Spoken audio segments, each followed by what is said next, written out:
Olá, tios e tias! Vocês conhecem os 10 mandamentos do pastor de crianças? Fizemos com muito carinho para vocês e dividimos em 2 vídeos. Fiquem atentos a cada dica. Aí vai!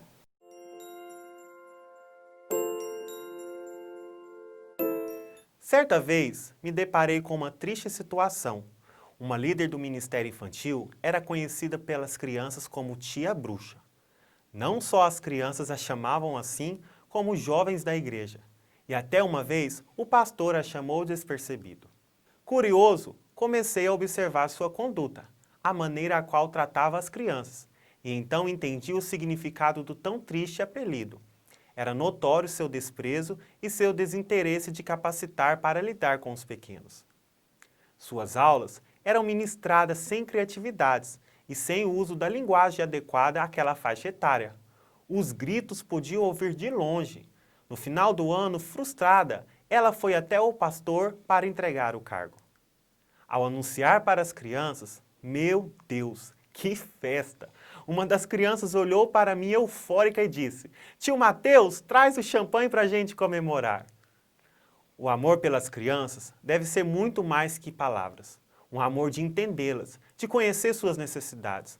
Um amor de se colocar no lugar delas. Um amor de detectar os perigos que as cercam e as ameaçam. Ame suas crianças, abrace, elogie, beije e ore por elas, chore por elas. Que elas sintam este amor em seu olhar.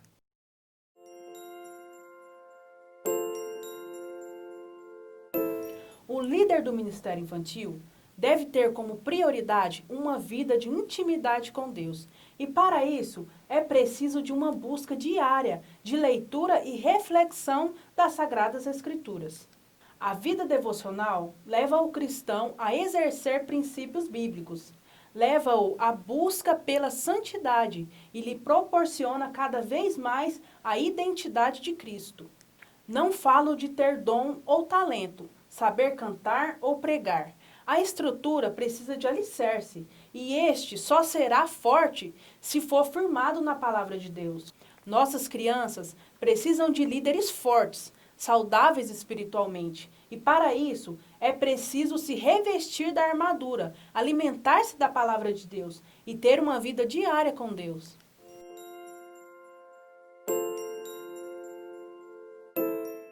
Um grama de exemplo vale mais que uma tonelada de palavras. Comecei o meu ministério infantil muito cedo.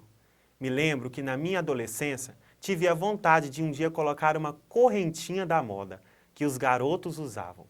Fui à EBD com essa correntinha e ministrei para as crianças. Com o tempo, as crianças pediam aos pais para comprarem a correntinha igual o tio Mateus usara. Meu Deus, foi terrível! Os pais revoltados foram questionar ao pastor, pois achavam incoerente um professor usar uma correntinha, pois a igreja prezava por usos e costumes. Bem novinho no ministério infantil, tive a experiência de que nossas crianças observam o seu líder e têm ele como exemplo.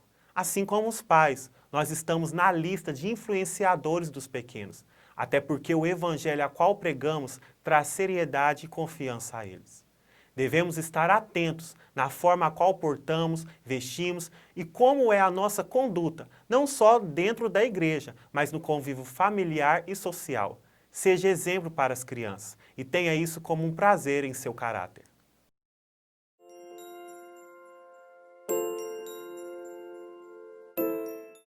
Não falo de forma coletiva, mas o pastor de crianças deve conhecê-las individualmente, até porque cada ser é diferente, tem seu desenvolvimento e sua necessidade. Muitos líderes, principalmente professores de EBD, não têm a preocupação de conhecer a criança fora da igreja e, por isso, não conseguem respostas de algumas questões, como: por que a criança tem dificuldade de aprendizagem? Por que aquela criança é tão diferente? A criança é um ser existente neste mundo, vive num contexto moral, ético e social, e está em desenvolvimento.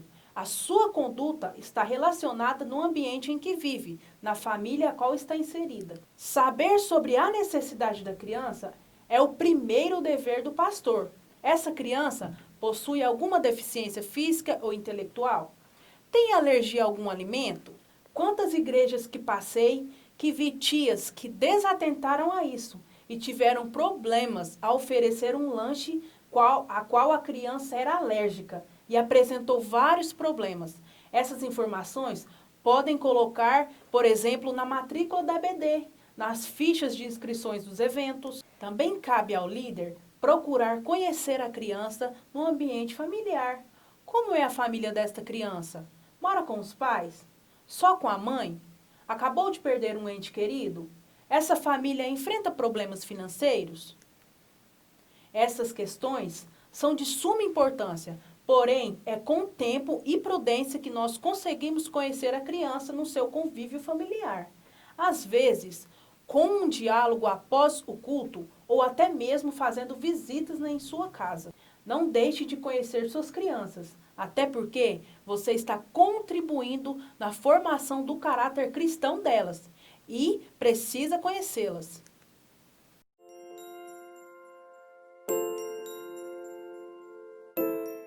Aceitar a criança é um dos assuntos mais complexos para um pastor. E realmente trata-se de uma abordagem crítica que varia de várias interpretações. Até que ponto posso aceitar a criança?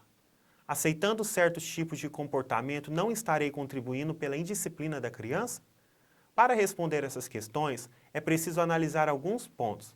Porém, antes de tudo, o líder do Ministério Infantil precisa conhecer sua criança. Após isto, fazer uma análise de comportamento atribuindo os requisitos sociais, morais e físicos. Então, só depois fazer uma análise de cada tipo de criança e obter suas conclusões.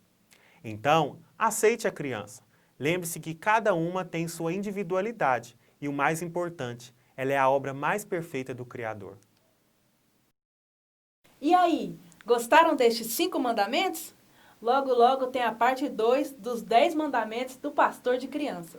Ah, então aproveite e se inscreva no nosso canal e ative aí o sininho de notificação para receber um conteúdo exclusivo para o Ministério Infantil. Então vai aí, um beijinho e até o próximo vídeo. Tchau, tchau! Tchau, tchau, pessoal!